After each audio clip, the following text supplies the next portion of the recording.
महाराष्ट्रातील पुण्याजवळच्या लोणावळ्याच्या कामशेत परिसरातून एक मोठी बातमी समोर आली आहे, जिथे ओल्ड मुंबई पुणे हायवेवर आज सकाळी एक मल्टी एक्सेल ट्रेलर उलटला। त्यानंतर लगेचच या ट्रेलरला भीषण आग लागली आणि तो धगधग जळू लागला। या अपघातात ट्रेलरमधील चालकाचा जागेत जळून मृत्यू झाला, तर जखमी सहकारी क्लीनरला लोकांनी वाचवले। मिळालेल्या माहितीनुसार हा अपघात आज सकाळी साधारण 7 वाजता कामशेत परिसरात घडला, जेव्हा हा मल्टी एक्सेल ट्रेलर मुंबईहून पुण्याकडे वजनदार लोखंडाच्या मोठ्या बॉबिन घेऊन जात होता। कामशेत परिसरात पोहोचताच हायवेवरील उतारामुळे ट्रेलर वेगाने धावू लागला। त्याचवेळी लोखंडाची एक बॉबिन ट्रेलरमधून खाली लटकली, ज्यामुळे चालकाने ट्रेलरवरील नियंत्रण गमावले आणि ट्रेलर रस्त्याच्या मध्यभागी उलटला। या मल्टी एक्सेल ट्रेलरमध्ये चालक आणि सहकारी क्लीनर दोघेही अडकले होते। त्याचवेळी तेथून जाणारे काही लोक मदतीसाठी धावले।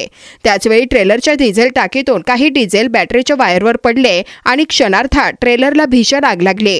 घटनास्थळी मदत करणाऱ्या लोकांनी आपला जीव धोक्यात घालून सहकारी क्लीनरला वाचवले, पण ट्रेलरमध्ये अडकलेल्या चालकाला वाचवण्यात ते अपयशी ठरले। याच दरम्यान ट्रेलरमध्ये एक स्फोट झाला, ज्यात मदत करणाऱ्या लोकांसमोरच चालक जिवंत जळाला। हा अपघात इतका भीषण होता की मदत करणाऱ्या प्रत्येक व्यक्तीचे अंग हे दृश्य पाहून थरथर कापले। त्यानंतर अग्निशमन दल आणि पोलीस घटनास्थळी दाखल झाले। या दुर्घटनेमुळे बराच काळ वाहतूक प्रभावित झाली, ज्याचा त्रास प्रवाशांना सहन करावा लागला।